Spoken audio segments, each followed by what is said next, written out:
Seung-min Cho is on the faculty at the Asia Pacific Center for Security Studies on the island of Waikiki. He also may be the most interesting man to have graced the China Talk airways, having biked from Nanjing to Beijing, as well as the full length of the China-DPRK border, done field research in the Chaosian Autonomous Region, served in the Korean Army in Kurdistan, and worked in the Beijing office of the United Nations High Commissioner for Refugees for the Protection of North Korean Defectors. Seung-min is here in his personal capacity, not representing his organization or any other. Same goes for me. What I say here does not reflect the views of the Rhodium Group, where I work as a China Tech analyst.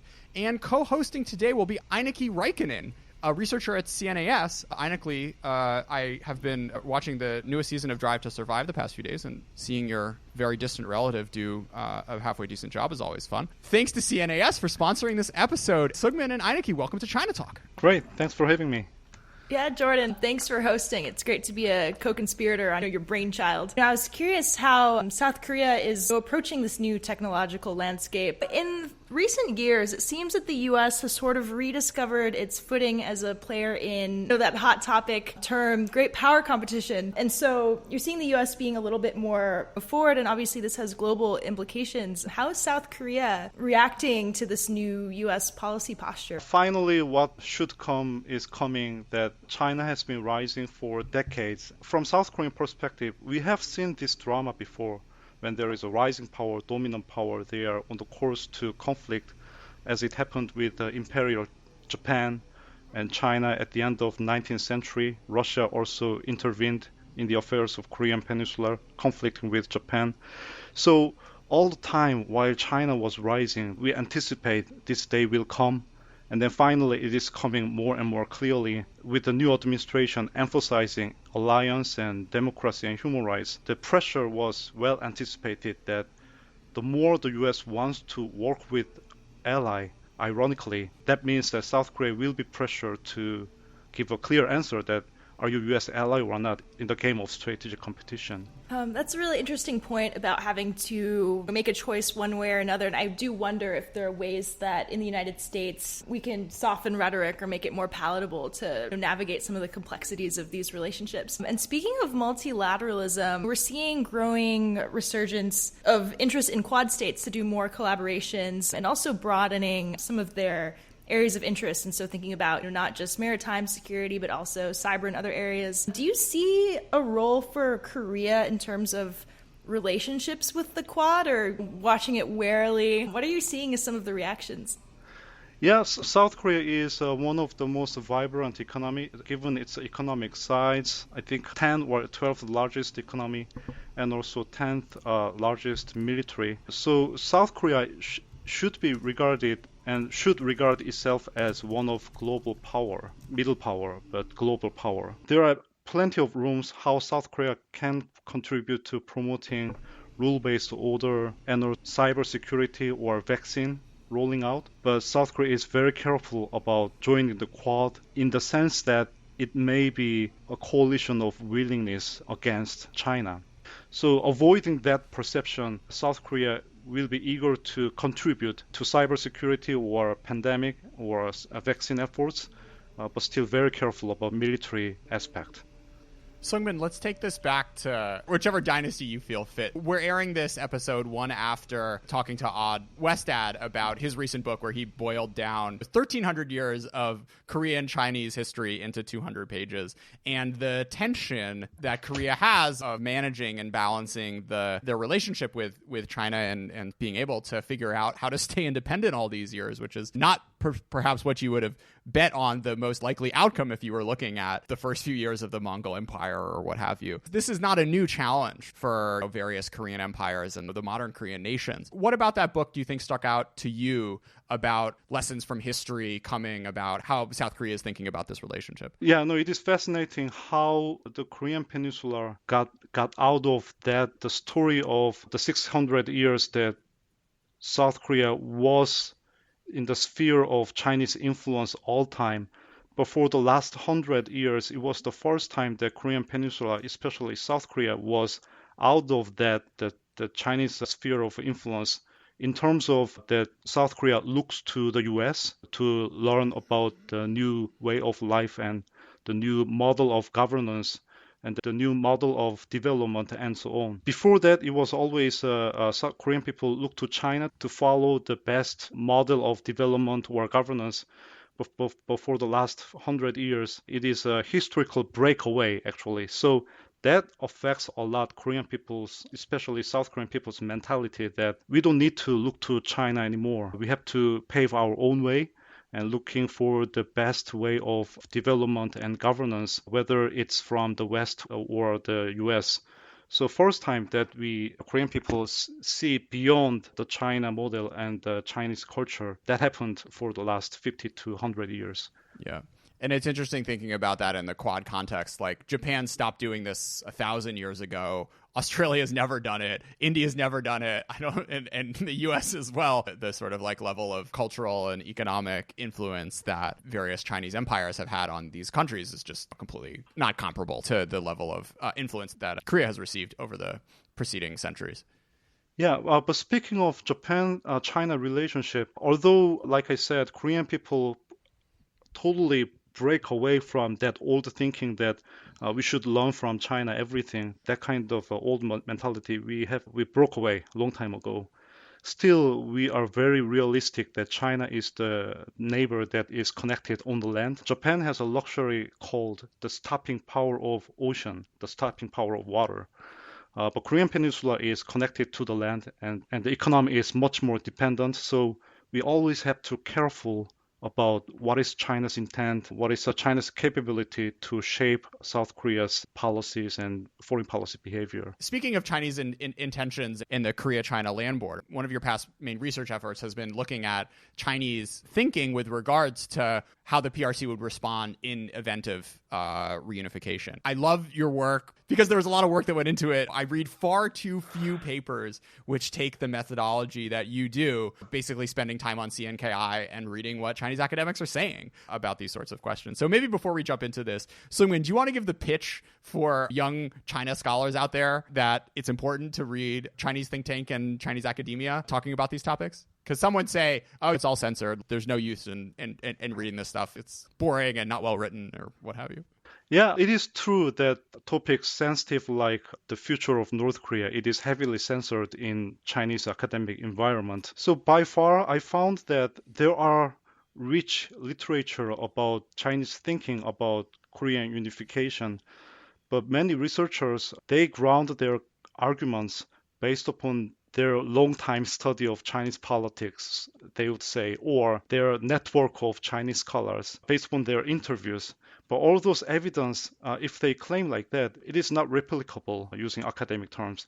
Other researchers cannot really verify whether you are lying or not. With the good intention, researchers, we believe each other when they say, I interview this one and this one, so I make this argument. But yet again, when there is rich discourses printed out there already, why don't we make use of those Chinese discourses first and then get to interview to really dig out what do you mean by this and that. But that the rich information already available out there has been very understudied. And there's just such a skewed sample, right? There are thousands of academics who are writing and publishing out there who don't think it's fun to talk to foreigners or have no interest in engaging in taking your meeting when you're flying in or live in a second or third tier city where you're probably not going to visit. So in complete agreement here, Seung-min, it's something that should be done more of people trying to understand Chinese intentions. Yeah, so there's the problem of self censorship as well, even if you have a chance to interview some people. So my suggestion is that, of course, whatever is printed in China is after censorship, but what has been published at the least, what that means is that the idea that was contained in the publication has been approved by the party's censorship. So with the caveat that what we read from the Chinese text is after the censorship, but still, if we find any useful information from the publication, that means at least the party is fine with that idea to be discussed. So instead of jumping to the conclusion any publication in China is censored, so it may be of little use, instead of that, we first check if there is anything interesting, then that should be really interesting because the party already approved. That means party also think about that idea inside. And one of that example is when it comes to Korean unification, I was surprised to read the text that many Chinese researchers, they write that if something happens in North Korea, then the US versus Korea can play a role under the multilateral setting like the United Nations. So unlike conventional wisdom that if something happens in North Korea, then there will be a war between PLA and the US versus Korea. So there should be that kind of argument in China. But at the same time, we read that some people hint that the PLA can work together with US versus Korea for a limited goal for a limited time. So when I read that kind of statement from the publication, that was very striking because the fact that it was published means that the party officials are fine with that idea.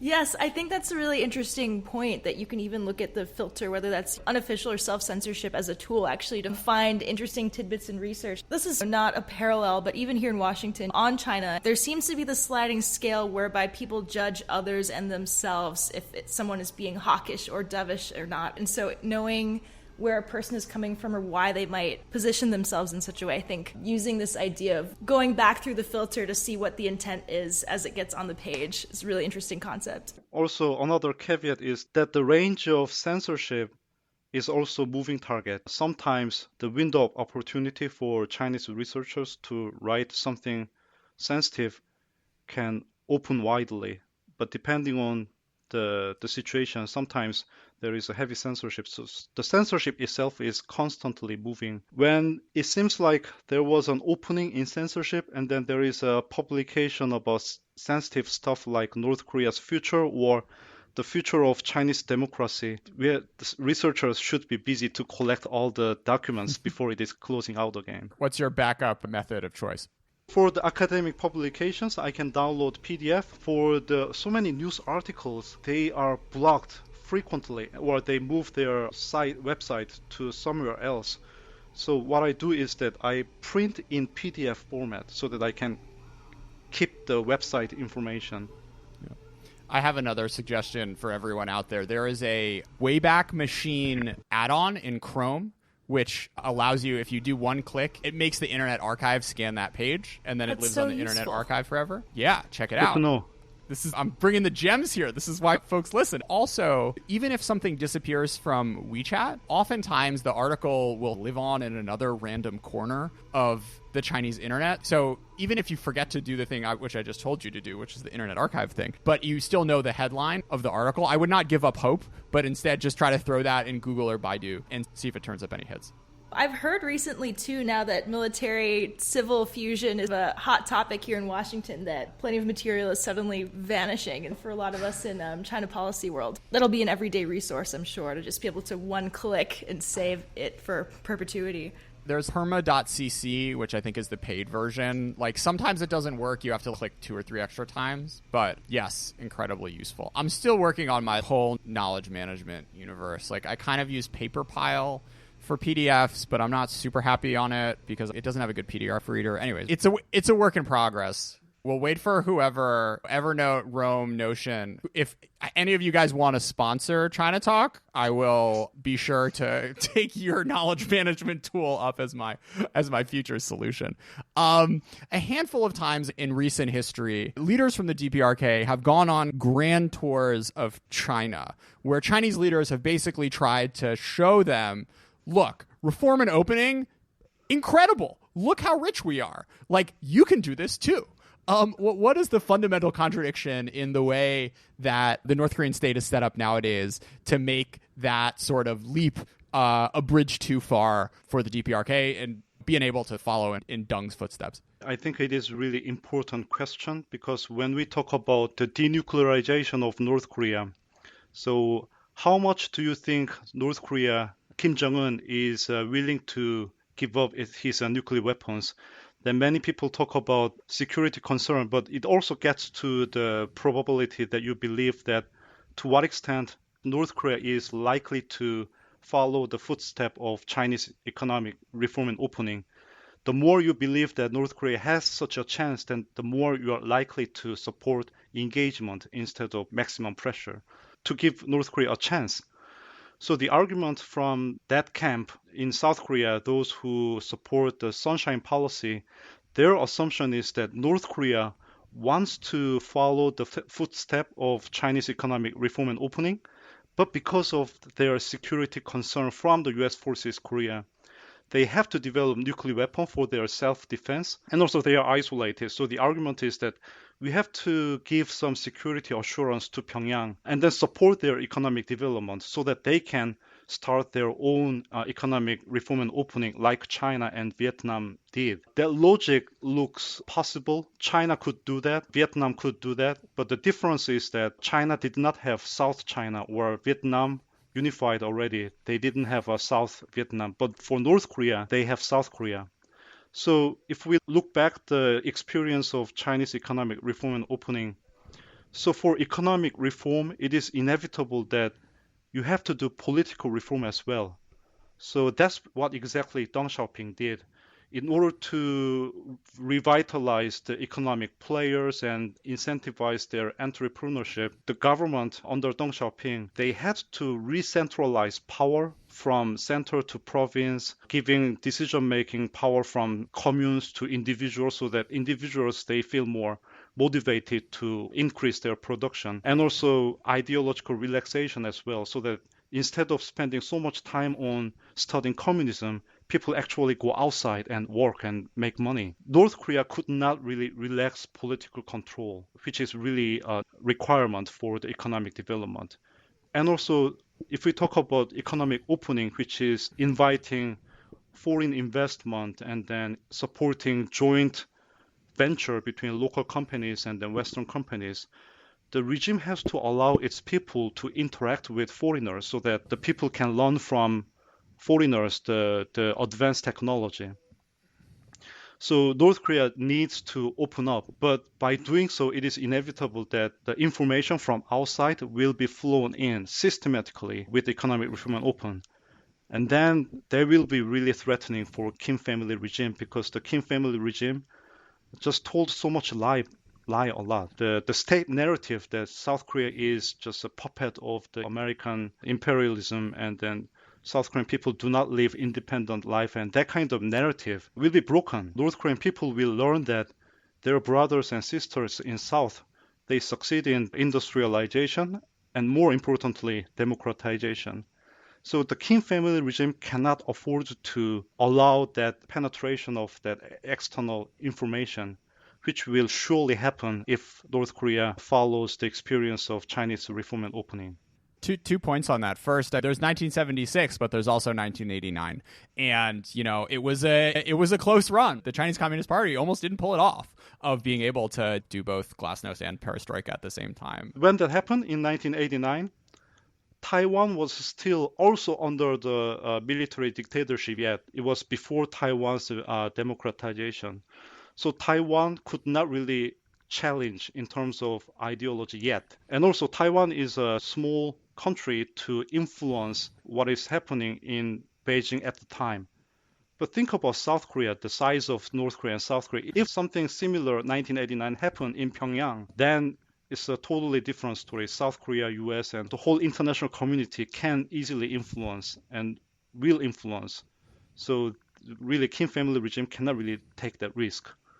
Sure. My other point coming about of that conversation is, speaking of North Koreans who are able to see the outside world, both you and I, Seungmin, spent time on Peking University campus where there were a few dozen North Koreans who I guess had parents who are doing pretty well for themselves, and they're getting some of the best educations in the world. I'm curious if you had any interaction with those folks in your time in China or in Chaosian, what any reflections you had about the experience of elite North Koreans studying abroad. Yeah, I lived in an old dormitory called Shaoyuan. Now the Peking University has a new dormitory for foreign students, but I lived in an old dormitory. I lived in the third floor, and the second floor there were a bunch of North Korean students. So it was just literally I stepped down one stair below, then I could talk with them. But I refrained from doing that because I have many good friends who defected from North Korea and now live in South Korea. In South Korea, I can have an honest conversation with North Korean defectors, how they feel about how they felt when they lived in North Korea, how they feel now when they live in South Korea, and so on. So learning and hearing from them, I know that North Korean people in Beijing, it is a pressure for them if I speak to them and if I try to open up them. I can try to invite them for beer and then try to have some conversation, and then I anticipate if we develop some kind of human relationship, I can start ask questions that I can seek his or her honest opinion. But even that's unfair pressure for them and risky for them as well. When I already have that kind of experience with North Korean defectors who are free to talk about North Korea, I was consciously not to really try to avoid them, but I didn't really try. Instead, I went a lot to the North Korean restaurants in Beijing, inviting my foreign friends to. It was a good opportunity to feel the North Korean culture today. They still sing the 1980 or 70 type of songs from South Korean perspective. The one thing that I observed was the South Koreans all play baseball and the North Koreans played soccer. So anyways, take that for what you will. Maybe it's another sign of American imperialism. Oh, 100%, 100%, right? More broadly, Seungmin, what are Korean scholars of China interested in? What are the sort of hot topics, and what do you think is neglected in the Korean academic literature that tries to grapple with the Chinese state? There is a lot of research ongoing, but mostly focusing on policy and then everyday challenge in between South Korea and China, how China is thinking about North Korea, what is China's position or policy about North Korea's denuclearization, or the bilateral issues between South Korea and China, like the Chinese naval activities in the Yellow Sea, or we call West Sea, or history debate. So all kinds of bilateral issues. But I like to argue that South Korean researchers also need to look beyond bilateral issues and then have a pure research academic interest about the future of China, the Chinese government, or the future of the regional order, or just a look beyond the future of Korean Peninsula and China, and then see more holistically. But in a way, understandable, every day North Korea poses existential threat to South Korea, and China is a big part of that. There is a need for focusing on those topics, but we may need to look beyond. So, Seungmin, you certainly practice what you preach in that regard, having written your thesis on the Chinese relationship to Western democratization efforts. And I'm just going to pose the question that you posed yourself. Why has the Chinese side deliberately opened society to the influence of Western democracy programs, despite the worry that Western ideas could undermine the legitimacy of the CCP? Yeah, I have to correct one thing, that there was at that time that they were open, but now, of course, after Xi Jinping, they closed down again. Yeah, so that started from my experience in Peking University. The reason why I decided to go to China to learn about China from China. So we know that Chinese economy has been developing very fast. And then I was very curious, when Chinese people are much richer, they are much well connected with outside world, then inevitably, of course, they learn about American democracy and they can compare their way of life and their way of government with Western liberal democracy. Then don't they want to also have that kind of democracy in their country? So later I learned that it is a part of theory called modernization theory. When there is an economic development, then it will be followed by political democratization, along with the rise of middle class, the more educations, then people more desire for democracy and freedom. So in the end, they want democracy. So that kind of theory. So I was curious to see that. And then when I went to China, it was 2008. And I was lucky. Now I know that it was almost the end of what Min Shin-pei says, the golden era. Min Shin-pei is a very influential scholar in China studies. And in his recent writing, he recalled that before Xi Jinping, it was still the golden year, meaning that Communist Party tolerate a broad range of discussion about democracy, what it means democracy for China, how, if it is not Western liberal type democracy, then what it should be. So there was that time, and then I joined Peking University when there was that lively discussion about that topic. Because of the party's relatively tolerating position, there were ample space that Western democracy-related programs can operate. For example, American Bar Association, they run program to promote rule of law in China. And also Carter Center and the International Republic Institute, they also run program to promote and support China's surprisingly free and liberal election at the village level.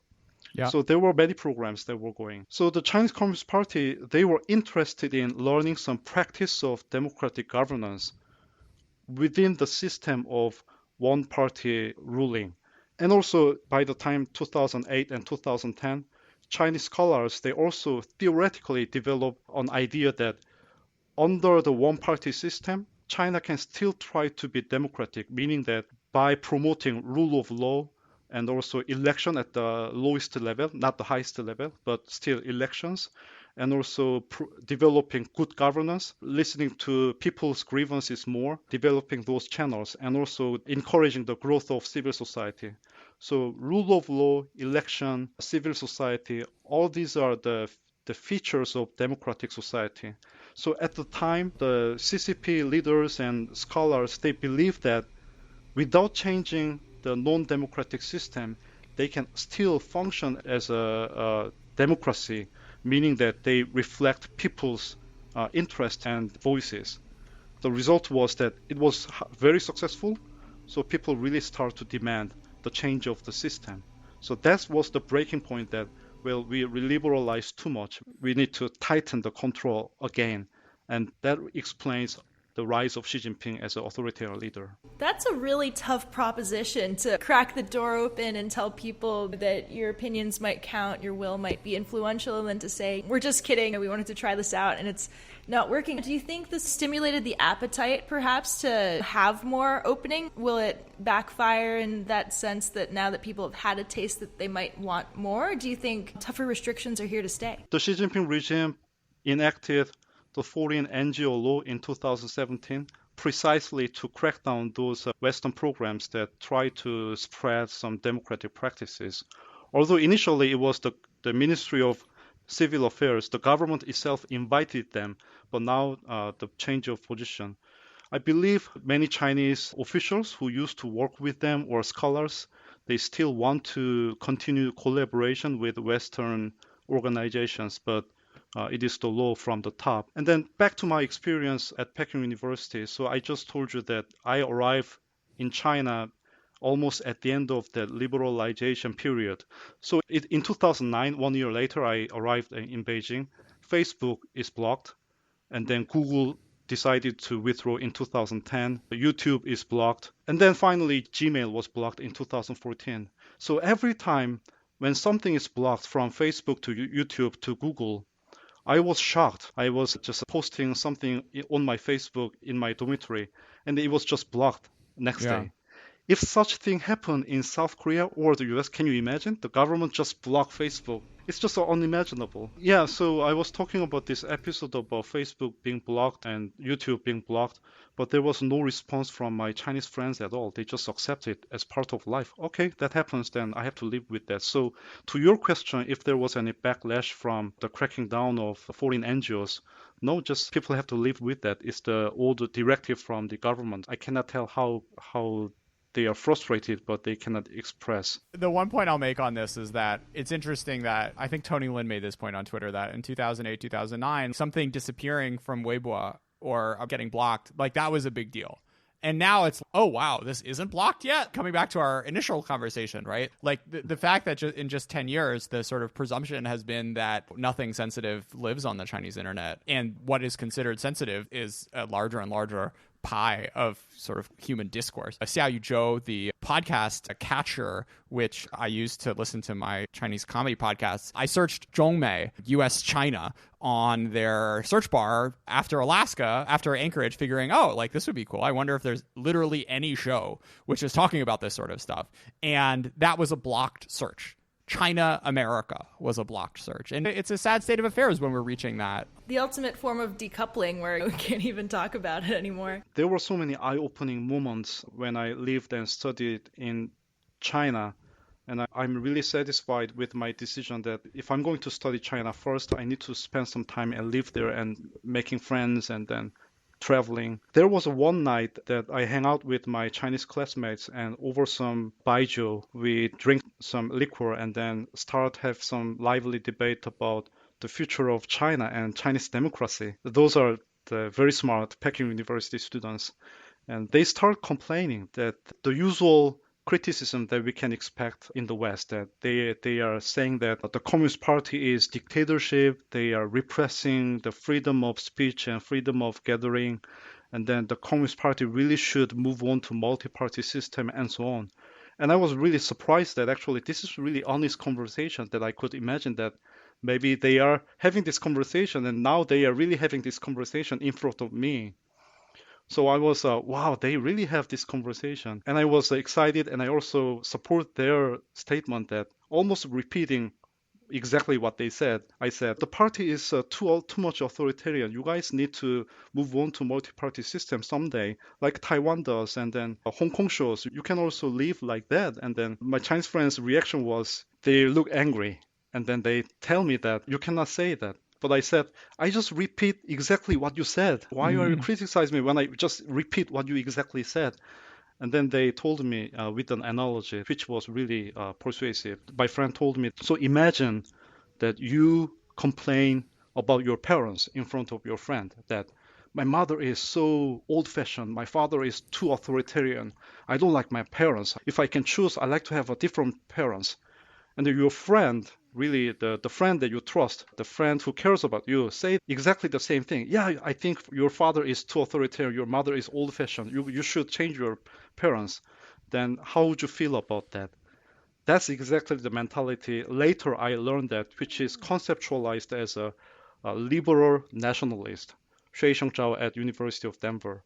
So in the West, we often assume that the Chinese students they are more educated, they are more well-connected, so they should be liberal. They should have more democratic ideas. Correct. And then our assumption is that because they now have more democratic ideas, then they should be more internationalist. That is not correct. So our assumption that if they are liberal, then they should be internationalist, that does not work. With the mentality that I just explained, many Chinese young generation, they are liberal and nationalist. Something always confused outside observers. But just speaking back to what's happening with the Chinese internet getting really mad at H&M and Zara and Nike for saying that they're not using Xinjiang cotton. I'm in no way going to justify using Xinjiang cotton, but the sort of defensiveness that you see, the rally around the flag types, it's always hard to when you look at these questions. There's no polling, right? And the discourse is so narrow. And even Seungmin talking with your friends, maybe you would be okay with your friend criticizing your parents if your sibling wasn't next to you. But there's just so many personal dynamics of challenges of observing to what extent this stuff is genuine versus put on for a sort of national or international audience, which is really something. I have a hard time believing that people really think that because there was slavery in America and because we had Jim Crow, then that makes it okay to have forced labor in Xinjiang, which is the current line that you see out of some state media. But that happened before. When Holocaust was discovered, German citizens, they were shocked. Although now history remembers that was what Germany did, but even the ordinary citizens in Germany, they were shocked too. They were in the dark about what the Nazi government was doing. It may not be that surprising that Chinese ordinary citizens, they never heard of that kind of testimony from the inmates from the concentration camp in Xinjiang and so on. On that, Seungmin, you've recently done some research looking at the influence of the Soviet Gulag system on the way that the DPRK treats its prisoners. Can you talk a little bit about the intellectual connection between the two regimes? Yeah, after the end of Korean War, of course, North Korea desperately needs Soviet helps to rebuild the country. And then they also imported the Gulag system to control the population. So there is some similarity in historical origin. The difference was that the Gulag in the Soviet Union also has an economic function. The inmates in the concentration camp in the Soviet Union, they were mobilized for the national industrialization projects. The same thing happened with North Korea, but the difference is the 3 generations of the criminal should be punished together. So that concept was not there in the Soviet Gulag, but it was implemented in the North Korean version of Gulag because it is one of the Confucius tradition that once a family member commit a crime, then the whole family has a bad blood and they should be punished together. That kind of tradition is implemented in modern North Korea. So cultural and also some historical origin make North Korean prison system a little bit unique with that, the punishment with connection to family. You follow Chinese, North Korean, American, and South Korean politics. I'm curious if you have a favorite or a least favorite, or is there anything interesting about your like emotional relationship to studying politics in all these different places? Yeah, let me exclude American politics first because as an employee of US DoD, I'm supposed to be apolitical. Of course, I have a lot to talk about American politics, but let me skip to Chinese politics.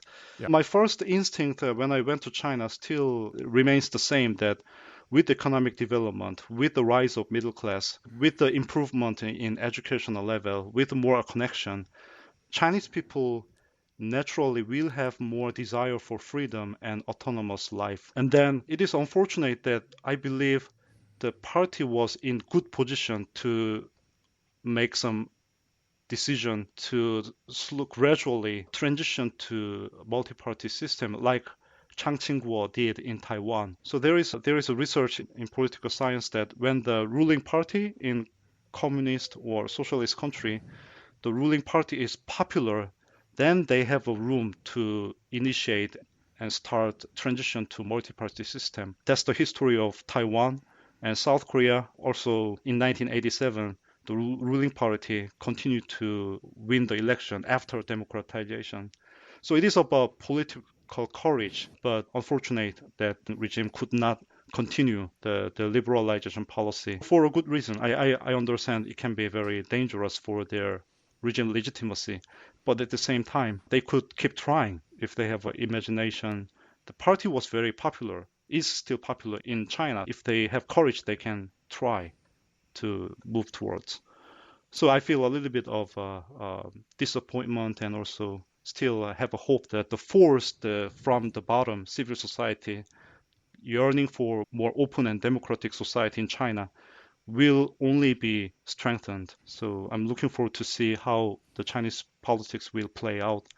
North Korean politics is always fun, it's dramatic, but it is a serious security threat threatening the lives of my friends and my parents in Seoul. So it is not fun. So if I were not from South Korea, it would be really intellectually enjoyable to think about what would be the best strategy to persuade or pressure Kim Jong-un. But at the same time, it is very serious problems, depressing many times. Seungmin and Einiki, thanks so much for being a part of China Talk. Thanks so much, Jordan.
저 달에 한입 삼키면 둘이 만들었던 세계도 더 작아질 텐데 그리움만 꽉 차겠지 지루한 하루들을 보낸 후 보름 따 하늘에 뜰 때쯤에 yeah.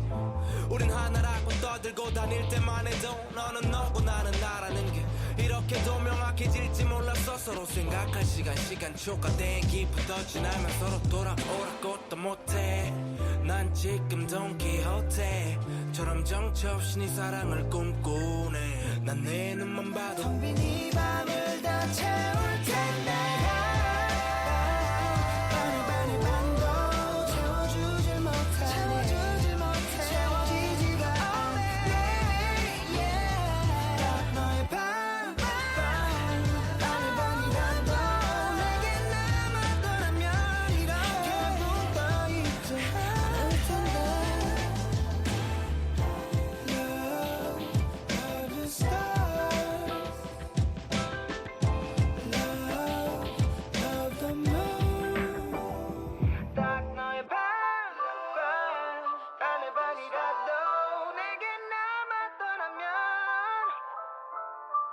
그랬더라면